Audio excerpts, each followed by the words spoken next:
अस्सलाम वालेकुम। अब ये जो चैप्टर नंबर 7 है आपका, ये एमरी में बिल्कुल आपका शामिल नहीं, तो आपने स्टार्ट 8 वाले चैप्टर से लेना। चैप्टर 8 से स्टार्ट करते हैं। ये वाला चैप्टर आपका सारा शामिल है सिलेबस में। इसमें आपकी दोबारा वो स्टार्ट होता है क्राउन राम लेंथ और क्राउन हील लेंथ। इसमें एक और एडिशनल बात ऐड कर दी गई है कि हील लेंथ क्या होती है, क्राउन हील लेंथ। तो ये जस्ट डेफिनेशन है। फिर आपने ना इधर कैलकुलेट करना है कि एक होता है कि एक प्रोबेबिलिटी बताने की कब आपकी ना औरत की बर्थ हो सकती है बच्चे की।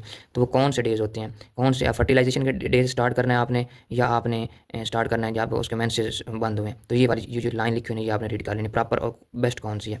उसके बाद मंथली चेंजेस बताता है, थर्ड वीक मंथ में क्या होता है, इधर फिर फोर्थ मंथ और फिफ्थ मंथ में क्या होता है, फिर आगे इधर बताएगा सिक्स मंथ में क्या होता है। ये जस्ट आपके ना एक माइंड में रख लेना कि तो इसमें क्या बात हो रही थी। Primary centre of ossification present in long bone and 12th week, ये वाला आपका एमसीक्यूज है। तो ये इस तरह की ना एक मेन बात होती है। इसने इधर देखो स्पेसिफाई करके बड़ा करके लिखा है, मोटा करके।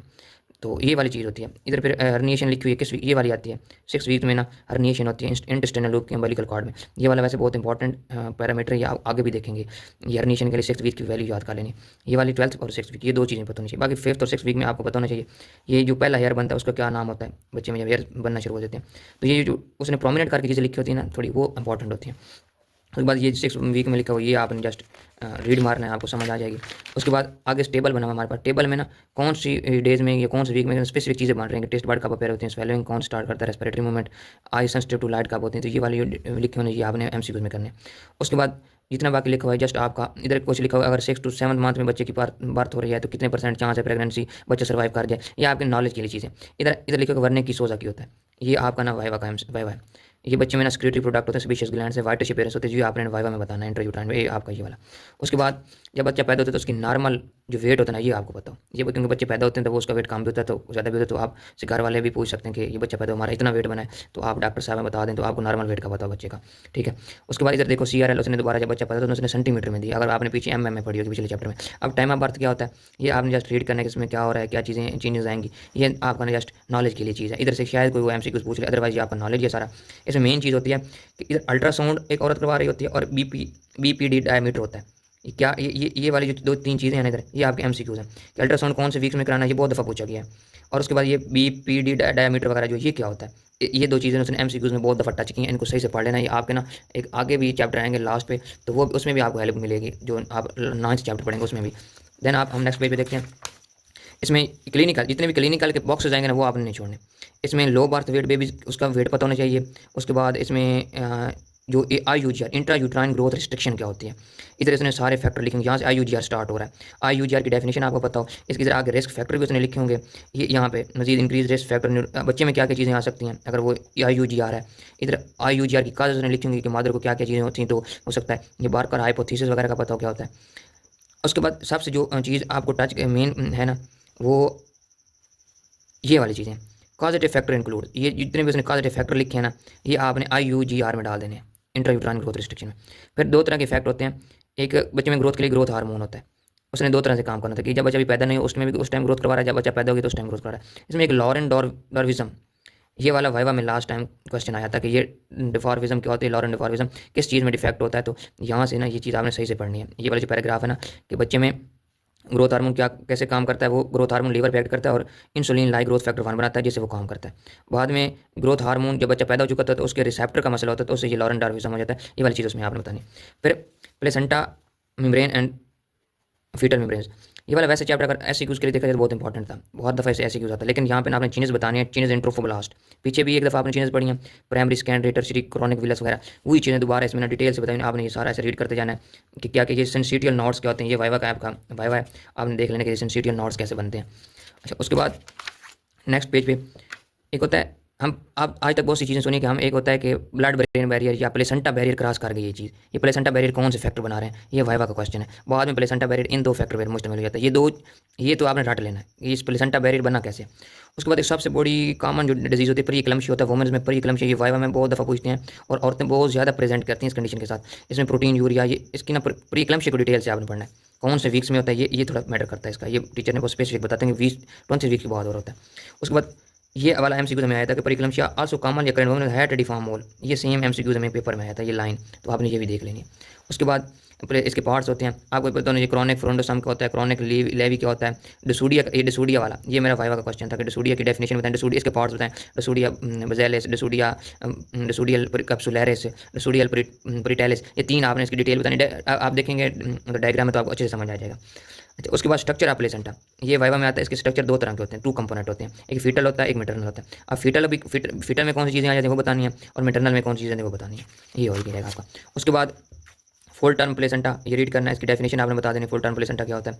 फिर ये होता है वेलिमेंटस इंसर्शन क्या होती है, ये वाइवा का क्वेश्चन है आपका, वेलिमेंटस इंसर्शन, ठीक हो गया। उसके बाद सर्कुलेशन प्लेसेंटा आपने जस्ट रीड करना है, और ये वाली डायग्राम आपने थोड़े फोकस से देख लेंगे क्योंकि ये बहुत दफ़ा ऑस्पीड में रिपीट हुई, अगर ऐसे यूज़ होता है ये ड्रा करने के लिए भी आती थी। उसके बाद ये वाली जो दो सीढ़ियों ऊपर खड़ी हैं ये पिछली दफ़ा ऑस्पीड में बहुत रिपीट हुई हैं। उसके बाद आपने प्लेसेंटा सर्कुलेशन पढ़ रहे हैं तो इसमें ना होमोक्रोमियल टाइप, हीमोकोरियल टाइप, ये इस दफ़ा ना एससीक्यूज में क्वेश्चन आया हुआ था आपके जो सीनियर हैं उनको, तो ये आपने बताना कि ये होमोकोरियल टाइप प्लेसेंटा को होमोकोरियल टाइप क्यों कहते हैं, ये वाली आपने इसकी डेफिनेशन यहाँ से ना देख लेनी है। उसके बाद रेथ्रोब्लास्टोसिस फिटालिस एंड फीटल हाइड्रोप्स, ये आपने रीड करना है, ये आप वैसे फिजियो में भी पढ़ेंगे, ये रेथ्रोब्लास्टोसिस फिटालिस और फीटल हाइड्रोप्स में ना आपने ये वाली चीज़ें देखनी है, ये जो इतनी ये लिखी हुई है ये वाली, ये आप देखेंगे रीड करेंगे आपको समझ आ जाएगी। फिर सबसे जो वाइवा में इंपॉर्टेंट क्वेश्चन है ये फंक्शन ऑफ प्लेसेंटा क्या होते हैं, गैसेस एक्सचेंज हो रहे होते हैं, न्यूट्रॉन्स हो रहे होते हैं चेंज। उसके बाद दूसरी एंटीबॉडीज़ की ट्रांसमिशन हो रही थी, एक एंटीबॉडी होती है आईजीजी, ये प्लेसेंटा क्रॉस करती है, ये पता होना चाहिए। एंटीबॉडीज़ की 5 टाइप्स होती हैं, उसमें से जो कौन सी एंटीबॉडी प्लेसेंटा क्रॉस करती है उसका पता होना चाहिए ये वाली। उसमें से ये वाइवा में क्वेश्चन आता है hormone production by the placenta, इसके आप नेम बता दें just, progesterone, oestrogen, placental lactogen, ये वाली चीज़ें ना इधर लिखे होंगे आपके सारे प्लेसेंटा के उसने हार्मोन बताए होंगे, वो आपने सारे देख लेने इधर सारे। एचसीजी करता है, प्लेसेंटल लैक्टोजन करता है, और उसके बाद क्या होता है प्रोजेस्टेरॉन, एस्ट्रोजन, 4 बताने होते हैं आपने। उसके बाद एमनियन और एम्बेलिकल कार्ड, ये आपका जस्ट रीड है, इसमें एक जो एम्बेलिकल कार्ड होती है उसमें कौन कौन स्ट्रक्चर मुश्तमिल होते हैं, ये 1 लिखा हुआ है, ये 2 लिखे हुए हैं, ये 3, ये वाला सेम वाइवा में क्वेश्चन आया था मेरा, स्ट्रक्चर के नाम बताने हैं आपने। उसके बाद इधर एक लिखा होता है फिजियोलॉजिकल एम्बेलिकल हर्निएशन क्या होती है, इसकी रीज़न आपने बतानी है, तो ये आपने ये वाइवा का क्वेश्चन है आपका। ये आप आगे एक जीआईटी के चैप्टर उसमें भी फिजियोलॉजिकल एम्बेलिकल हर्निएशन लिखी हुई है, वो आप देख लेना, उधर से उधर अच्छी तारीफ लिखी हुई है। अब इधर से करने जाते हैं वहाँ से कर लें, जीआईटी का चैप्टर होगा आगे, जीआईटी के डेवलपमेंट जाएंगे ना आगे एम्ब्रियो में, तो वहाँ पे ना फिजियोलॉजिकल हर्निएशन अच्छे से लिखी हुई है। उसके बाद placental gas changes at pregnancy, ये आपका जस्ट रीड है। अमनियोटिक फ्लूइड, ये इसकी ना आपने नॉर्मल वैल्यूज़ बतानी है। उसके बाद इसके फंक्शन बताने, ये वाइवा में आता है फंक्शन, पिछले लास्ट टाइम आए थे कि इसके फंक्शन बताओ, इसकी सर्कुलेशन बताओ कि किस तरह बच्चे में पैदा होता है, किस तरह मदर में जाता है, फिर किस तरह बच्चे उसको ना स्वेलो कर होता है, इसकी ना सर्कुलेशन भी लिखी होगी, और 1 2 3 ये 3 फंक्शन लिखे हैं, ये आपने फंक्शन कर लेना इसके। उसके बाद एबनॉर्मेलिटीज़ आ जाती हैं वेलिकल कॉर्ड में, ये फीटल फॉल्स नोट्स क्या होते हैं, ये वाइवा में पूछता है वो। उसके बाद एमनियोटिक बैंड्स, ये वाइवा में पूछता है, इसमें ना ये एमनियोटिक बैंड में रिंग कंस्ट्रिक्शन वगैरह, ये वाली दोनों तस्वीरें जो है ना ये ऑस्पी में आती हैं सेम इसी तरह। उसके बाद सबसे इंपॉर्टेंट जो ऑस्पी वगैरह में या वाइवा में आता है, ये पॉलीहाइड्रोम्नियंस और लिगोहाइड्रोम्नियन की कॉजेज बताओ, ये कॉज अंदर लिखी होंगी, आपने जस्ट रीड करना है। ये क्लिनिकल सिनेरियो आ सकता है आपको ना जज करने के लिए, क्योंकि इसमें ना आप पढ़ेंगे ना इसकी काजेज, तो इसी तरह वो कहेगा कि काज है एक बच्चे में ना डेवलप ही नहीं हुआ किडनी, तो उसमें कौन क्या हो जाएगा, एक में एसोफेगस ही नहीं डेवलप हुआ, तो काज जब पढ़ोगे तो आपको पता चल जाएगा पॉलीहाइड्रोम्नियन जो लिखा है। अच्छा, उसके बाद ये परी मेच्योर रप्चर मेम्ब्रेन, ये आपने जस्ट रीड कर लेना। उसके बाद ट्विन्स भी आ जाते हैं, ये ट्विन्स बताने के डाइजोटिक ट्विन्स सबसे ज़्यादा कॉमन होते हैं, इसका दूसरा नाम पता हो आपको, मोनोजाइगोटिक ट्विन्स हैं, तो ये किस तरह के होते हैं, इनके कैरेक्टरिस्टिक लिखे होंगे यहाँ पे। डाइजाइगोटिक ट्विन्स में कौन सी चीज़ें कॉमन होती हैं, मोनोजाइगोटिक ट्विन्स में कौन सी चीज़ें होती हैं, ये आपने उधर बताना है वाइवा में, डिफरेंस भी आ सकता है। बर्थ है, पार्चुरेशन, इसकी स्टेजेस होती हैं, 3 स्टेजेस बताने, नाम बता देने आपके, अगर वो थोड़ा सा क्वेश्चन अगर वाइवा में आया ना इस तरह स्टेजेस बताओ, तो आपने नंबर देखने, 1 नंबर है या 2, या ज़्यादा नंबर है 3 नंबर है, तो फिर आपने स्टेजेस के साथ उसकी थोड़ी डिटेल बता देनी है। स्टेजेस जस्ट लिखे हुए तो आपने 3 स्टेजेस के नाम बता देने, इधर 3 स्टेजेस के नाम लिखेंगे, स्टेज 1 यहाँ स्टार्ट होती है, ये स्टेज 1 क्या हो रहा था, स्टेज 2 पे क्या हो रहा था, स्टेज 3 पे क्या हो रहा था, ये जस्ट थोड़ी थोड़ी डिटेल बता देनी है आपने से। उसके बाद अगर आपने वो मोनोजाइगोटिक डाइजाइगोटिक प्रेगनेंसी को अच्छे से समझना तो ये डायग्राम देख लें, और सबसे ज़्यादा जो ये वाली डायग्राम है ना ये समझने के लिए इंपॉर्टेंट है, इसमें ए पे क्या हो रहा है, बी पे क्या हो रहा है, सी पे क्या हो रहा है। जो ये आपके मोनोजाइगोटिक ट्विन्स होते हैं उसके 3 स्टेज होते हैं बनने की, वो किस फेज़ पे बन सकता है, ये फेजेस बताए हैं उसने। फिर किस में चीज़ें कॉमन हो सकती हैं, कोरियन किसी की कॉमन होगी, किसी का प्लेसेंटा कॉमन होगा, किसी की एमनियोटिक कैविटी कॉमन होगी, तो पूछ सकता है अगर किसी की मतलब ये देखो common placenta, common amniotic cavity, common chorion cavity, C में तीनों चीज़ें सेम है इसमें, वो पूछेगा ये वाला किस स्टेज पे बना था, तो ये स्टेज आपने पीछे थ्योरी में लिखी हुई वो बताना है। तो ये वाली थ्योरी आपने नीचे वाली देखनी है, ये आपके एमसीक्यूज लिखे हुए हैं। उसकी एबनॉर्मलिटीज़ ये आपने रीड करनी है, इसमें जो सबसे ज़्यादा पूछता है एबनॉर्मलिटीज़ में वो है कि what is vanishing twins, vanishing twins क्या होता है, इसका वाइवा में आपने बताना है। उसके बाद ट्विन ट्विन ट्रांसफियन सिंड्रोम क्या होता है, ये वाइवा में आता है। उसके बाद इनके ना ये फीटस पेपेरियकस ये क्या होता है, तो ये आपने ट्विन ट्विन ट्रांसफियन सिंड्रोम में ये हो जाता है, ये आपका ना ऑस्पी में आती है, ये तस्वीर लगी होती है सेम इसी तरह।